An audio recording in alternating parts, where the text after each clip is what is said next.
Hi everyone, this is Veronica. आज हम बात करने वाले हैं कमोडो ड्रैगन्स के बारे में जिनका स्टेटस चेंज होके एंडेंजर्ड हो गया है। तो कमोडो ड्रैगन्स क्या है, क्या इनका स्टेटस चेंज हुआ, इसके बारे में हम डिटेल में बात करेंगे। आपकी कोई भी क्वेरी हो आप मुझसे कनेक्ट कर सकते हैं सोशल मीडिया पे, because I feel together we can make a huge difference. चाहे फेसबुक पे, इंस्टाग्राम पे या टेलीग्राम पे, पीडीएफ आपको सिर्फ और सिर्फ मेरे टेलीग्राम चैनल पे ही मिलेगा। अब देखिए, कमोडो ड्रैगन जो है वो वर्ल्ड का लार्जेस्ट लिविंग लिजर्ड है। ये आपको याद रखना है, कहीं अगर आपको ये सवाल आता है, वर्ल्ड का लार्जेस्ट लिविंग लिजर्ड अब एंडेंजर्ड है। 25 ईयर्स से ये IUCN की लिस्ट में, यानी international union for conservation of nature की लिस्ट में, उनके डेटाबेस पे इसको वल्नरेबल का स्टेटस मिला था। तो अब वल्नरेबल से ये एंडेंजर्ड हो गया है। इंडियन एक्सप्रेस में भी आप ये न्यूज़ देख सकते हैं, Komodo dragon 2 in 5 shark species lurch towards extinction. अब करेंटली अगर आप देखेंगे, there are less than 1400 adult Komodos left. कि अब 1400 से भी कम जो एडल्ट कमोडोज हैं वो बचे हैं। और ये कहाँ रहते हैं? सभी पॉकेट ऑफ इंडोनेशियन आइलैंड्स, जितने भी आपके इंडोनेशिया के आइलैंड्स हैं वहाँ पे अलग अलग जगह पॉकेट्स, यानी कोई किसी जगह, जैसे स्कैटर्ड आइलैंड्स हैं, कोई किसी जगह आपको थोड़ा थोड़ा इनका पॉपुलेशन जो है वो मिलेगा फ्रैगमेंटेड टाइप्स में। और टोटल एरिया जहाँ पे रहते हैं वो बनता है 809 स्क्वायर किलोमीटर्स। अब देखिए, मोस्टली कमोडो ड्रैगन्स जो हैं वो एडल्टहुड तक नहीं पहुंच पाते, लेकिन जो कमोडो ड्रैगन्स एडल्टहुड क्रॉस कर जाते हैं वो फिर 30 ईयर्स तक आराम से अपनी लाइफ निकालते हैं। मेल्स जो हैं टिपिकली अगर आप देखेंगे 2 मीटर तक उनकी लेंथ जाती है, वेट उनका 90 किलोग्राम तक होता है, और ऐसा माना जाता है कि 2 मीटर से ज़्यादा भी ये ग्रो कर सकते हैं। अब IUCN ने जो रीअसेसमेंट की, देखिए किसी भी एनिमल को कोई स्टेटस मिला रहता है, फिर IUCN रीअसेसमेंट भी करता है कि क्या उसके स्टेटस में कोई इंप्रूवमेंट हुआ है या डिग्रेडेशन हुआ है। तो जब रीअसेसमेंट किया गया, इवैल्यूएशन किया गया, तो बहुत सारे फैक्टर्स उसमें इंक्लूड किए गए। यहाँ पे सी लेवल्स, जो राइजिंग सी लेवल्स हैं वो भी देखे गए, और वो भी एक फैक्टर निकला जिससे इनकी रेंज कमोडो ड्रैगन्स की लिमिट हो सकती है 71% अगले 50 सालों में। अब बहुत सारे इस तरह की स्पीशीज़ हैं। ये आई डोंट रिमेंबर, एक लेक्चर मैंने और बनाया था, वहाँ पे मैंने आपको बताया था कि बेसिकली क्या हो रहा है, ग्लोबल वार्मिंग हो रही है। ग्लोबल वार्मिंग से आपके जो टेम्परेचर है वो इंक्रीज हो रहा है।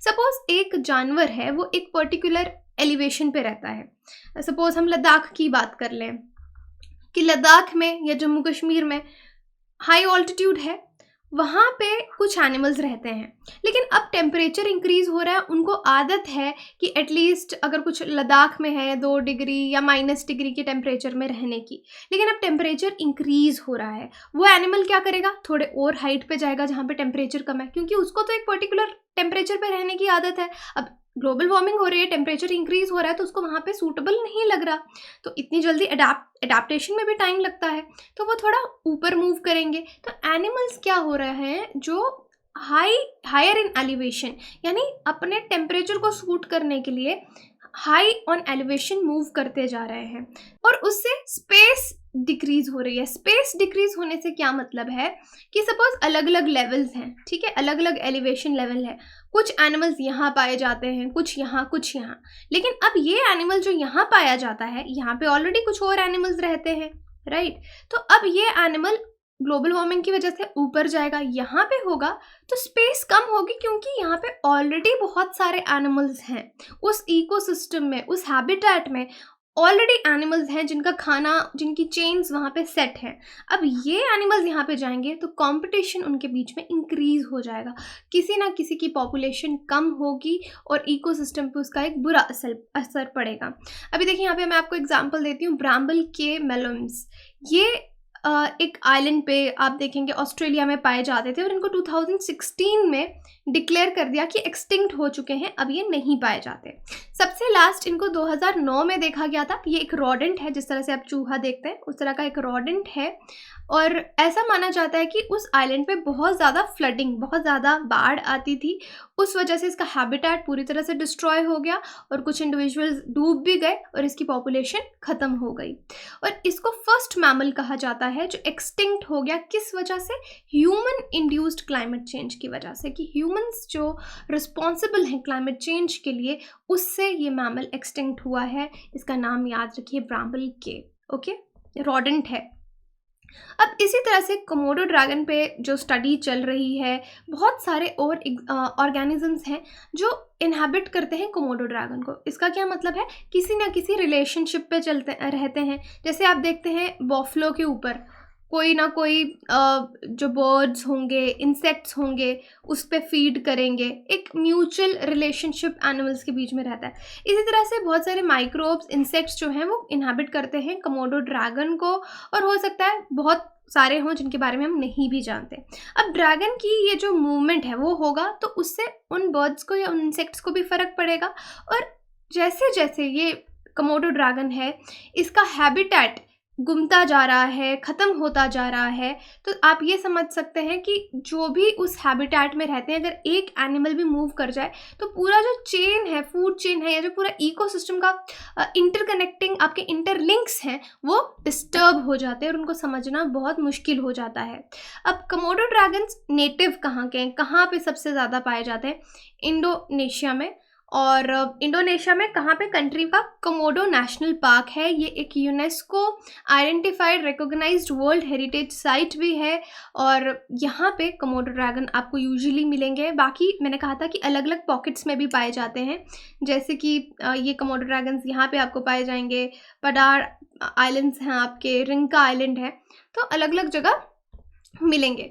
मोर poorly understood population of the species, इसमें इसकी कुछ एक पॉपुलेशन जो है वो फ्लोरेस में भी रहती है, एक लार्जर नेबरिंग आइलैंड है वहाँ पे भी, लेकिन इसको बहुत ज़्यादा हम अभी ठीक से समझ नहीं पाए हैं। और एक्सपर्ट्स कंसीडर करते हैं कि कोमोडो ड्रैगन का जो पॉपुलेशन है वो स्टेबल है, वेल प्रोटेक्टेड है, लेकिन फिर भी कुछ इस तरह के ऑब्स्टैकल्स हैं जिससे उसके सर्वाइवल में बहुत प्रॉब्लम हो रही है। यानी ह्यूमन अपनी तरफ से जो एफर्ट्स हम लगा सकते हैं, एक्सटर्नल एफर्ट्स, वो लगा रहे हैं, लेकिन लॉन्ग टर्म सर्वाइवल के लिए जो ऑब्स्टैकल्स हैं वो कहीं ज़्यादा हैं।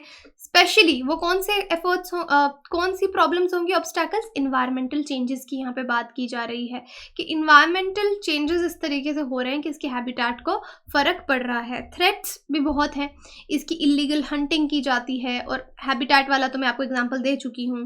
कोमोडो ड्रैगन्स को पुराने समय में हंटिंग करके इनको ट्रॉफीज़ कहा जाता था।